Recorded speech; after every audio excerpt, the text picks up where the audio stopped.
Bonjour Isabelle, Bonjour, bienvenue au micro de Bérénice. Merci beaucoup d'avoir accepté notre invitation. c'est un plaisir. On est très honorés de vous avoir avec nous aujourd'hui. Comment allez-vous? Très bien, Bien. ça va. Ok. Merci. Je vais commencer par rapidement vous présenter. Vous êtes directrice d'Avant-Garde Production, directrice de la publication d'Afrique Fashion Magazine, organisatrice d'events, promotrice de mode africaine. Vous avez lancé en 2005 l'Afrique Fashion Show, un événement dédié à la promotion de la mode africaine. Vous êtes également depuis 2021 directrice générale des loisirs au ministère du Tourisme et des Loisirs de Côte d'Ivoire et présidente de l'association des Fashion Week. Vous comptez parmi les personnalités incontournables de l'industrie de la mode africaine. Vous avez de nombreuses fois été récompensée pour votre travail et fait officier national de l'Ordre du mérite culturel de Côte d'Ivoire. Isabelle, comment s'est faite votre rencontre avec la mode? Waouh. Ça remonte Déjà, à loin. merci. Et ça remonte à loin. Merci de me recevoir. Donc, on va dire que c'est une longue histoire qui dure depuis maintenant une vingtaine d'années. Une très belle rencontre avec la mode, je devrais dire. Tout part d'un chômage technique. Là, j'étais déjà en fonction dans l'administration. Et j'étais en chômage technique, donc du coup, j'ai été approchée pour être chroniqueuse sur un talk show, voilà, sur une télé qui s'est créée à l'époque.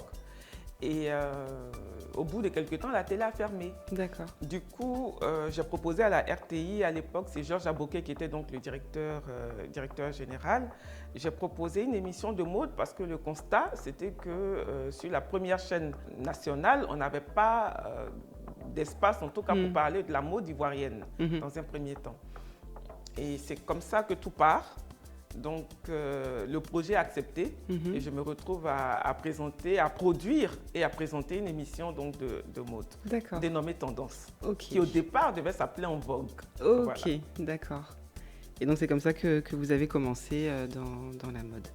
Et justement, vous disiez tout à l'heure, vous travaillez dans l'administration, vous avez un profil assez particulier parce que justement vous occupez des postes à responsabilité dans les administrations en Côte d'Ivoire depuis longtemps.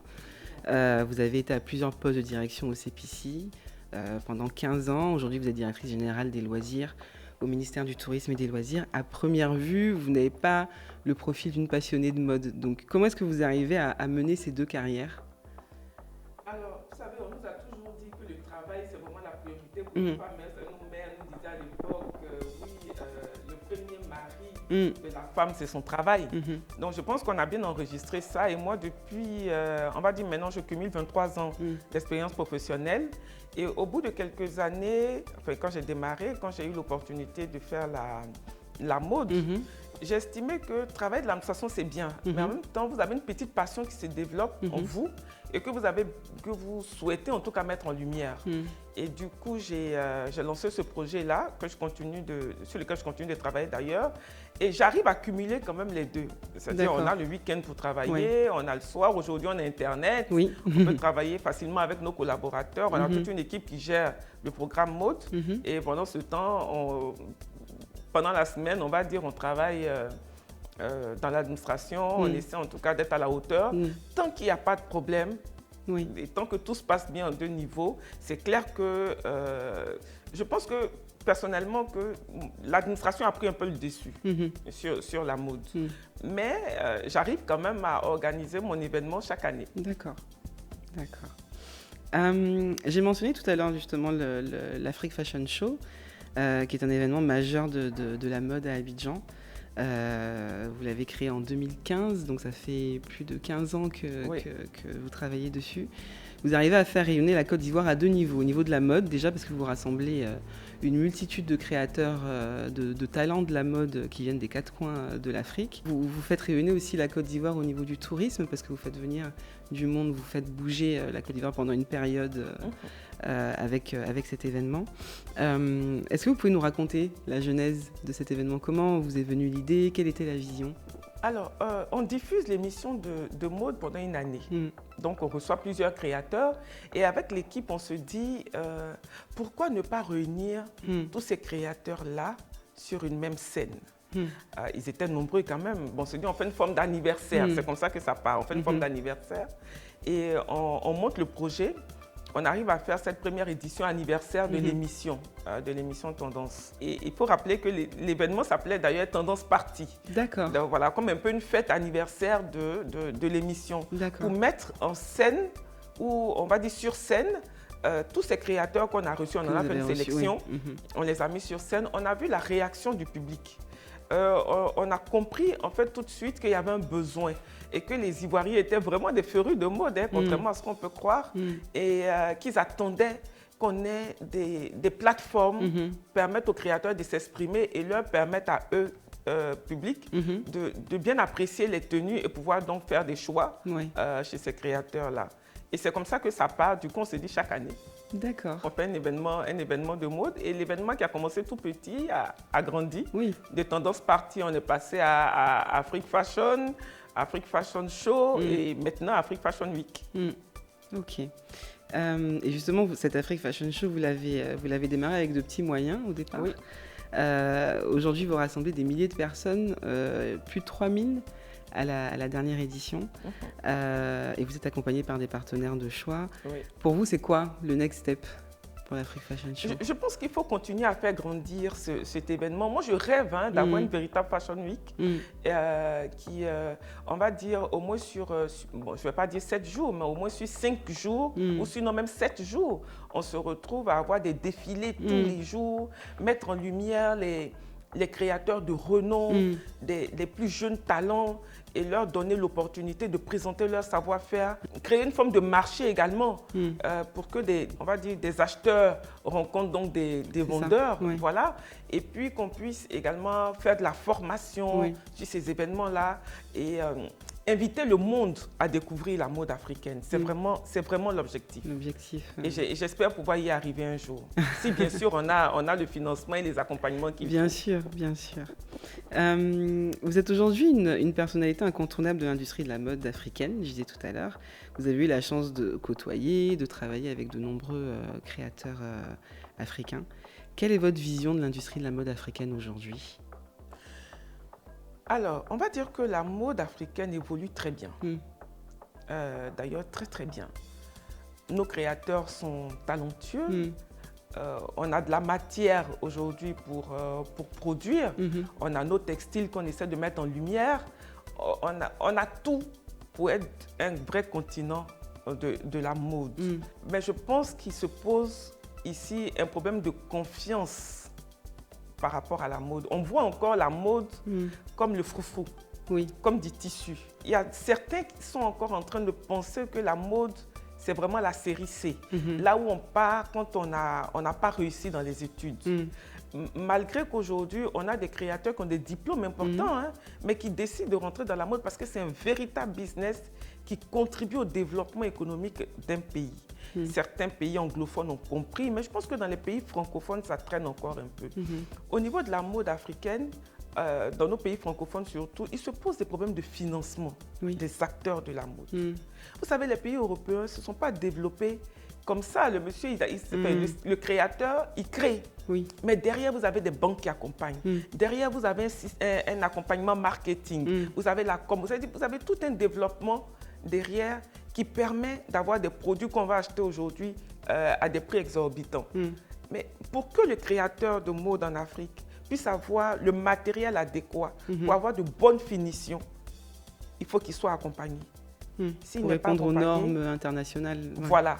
S'il n'est pas accompagné, il ne va vendre que dans son quartier, dans sa ville, dans son pays. Il ne pourra pas sortir du pays parce que quand vous sortez de votre pays, vous avez une commande de 2000, 3000, 5000 pièces. Ce n'est pas possible. Moi, j'imagine, en fait, je rêve de voir des créateurs se lancer dans le prêt-à-porter aujourd'hui et avoir des grandes enseignes, comme, je ne vais pas les citer, mais comme en Europe, on les connaît. Mais pour ça, il faut qu'ils soient accompagnés. Aujourd'hui, les créateurs ont bien compris. Certains sont passés à continuer de faire du sur-mesure, mais du sur-mesure sont passés au prêt-à-porter. Mais ce prêt-à-porter-là, il faut développer. Parce que si vous êtes en manque dans votre boutique, ça veut dire que vous n'êtes pas encore prêt. Voilà, c'est un peu ma perception des choses. Besoin de financement, mais c'est tout à fait ça. J'aimerais qu'on parle un petit peu de mode. Vous en avez fait votre travail, mais vous êtes vous-même une fashionista. Vous aimez beaucoup la mode vous-même, ça se voit. Pour vous, qu'est-ce que représente le vêtement? Alors, j'aime souvent dire que se vêtir déjà fait partie des besoins primaires de la vie. Personne ne sort de chez lui sans vêtements. Après, vous pouvez être à la mode ou ne pas être à la mode. Une chose est sûre, vous vous habillez pour sortir de chez vous. Donc, se vêtir d'abord devient un besoin. Après, pour moi, se vêtir, c'est un élément essentiel de la vie d'une personne. D'accord. Et du coup, quelle est votre définition du style maintenant? Alors, si la mode est ce qui est à la mode, donc très tendance, le style, c'est ce que vous avez en vous. Vous voyez, chacun de nous a son style, a sa façon de se vêtir. C'est-à-dire que le même vêtement, vous le donnez à 3 personnes, les 3 personnes vont porter le vêtement de manière différente en faisant ressortir chacun son style. Voilà, c'est ma façon de... Je ne sais pas si je l'ai défini, mais dans cette image-là, on comprendra ce que c'est que le style. D'accord, ok.